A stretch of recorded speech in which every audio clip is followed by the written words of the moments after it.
দেখুন, এটা আমরা চতুর্থ বর্ষে করলাম। গত 3 বছর আমরা করেছি অশোকনগরে। সেই অর্থে এই মাপে উৎসব কখনো হয়নি বলেই জেনেছি, কিন্তু শারীরিকভাবে অশোকনগর কল্যাণগড়, অশোকনগর বিধানসভার মানুষ যেভাবে সাহায্য করেছেন, সেই জন্যই কিন্তু আমরা সফল হয়েছি 3 বছর। আশা করি এবছরও আমরা সাফল্যের সঙ্গে আমাদের উত্তরণ হবে।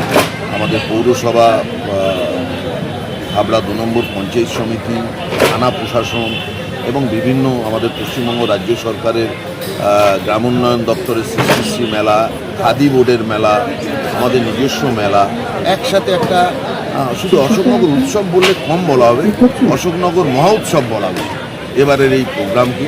এবং আমরা খুব ভালো ভালো শিল্পী, যারা বাংলার উপরে যাদের কথিতযশা শিল্পী, যেমন আজকেই আছে হৈমন্তী শুক্লা, এরপরে থাকবে শ্রীকান্ত আচার্য, মনোময় ভট্টাচার্য, আবার একটু ইয়াং জেনারেশনের জন্য যে বাংলা ব্যান্ডের ফকিরা, মারফিল, সেরাও যেরকম আছে, আবার আমাদের ইন্ডিয়ান আইডল মানসিক বসু আছে। অর্থাৎ সব মিলিয়ে একটা কিছু আমরা করতে চাইছি।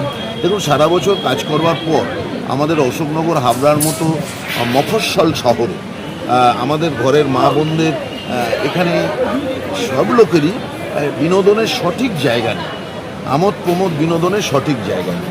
তো বিশেষত মা বোনদের তো নেই।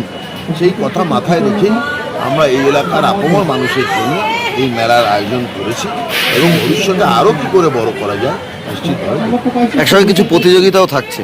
এর সঙ্গে আমরা কিছু সারাদিনের সাংস্কৃতিক প্রতিযোগিতা, বসে আঁকো প্রতিযোগিতা, আবৃত্তি, গান, নাচ, যেমন খুশি তেমন সাজো, ভালো রাঁধুনি মানে রান্নার কম্পিটিশান, আবার ওদিকে সায়েন্স এক্সিবিশন, প্রদর্শনী, বিজ্ঞান প্রদর্শনী, কৃষি প্রদর্শনী, বিভিন্ন রকমের প্রদর্শনীও আমাদের থাকছে।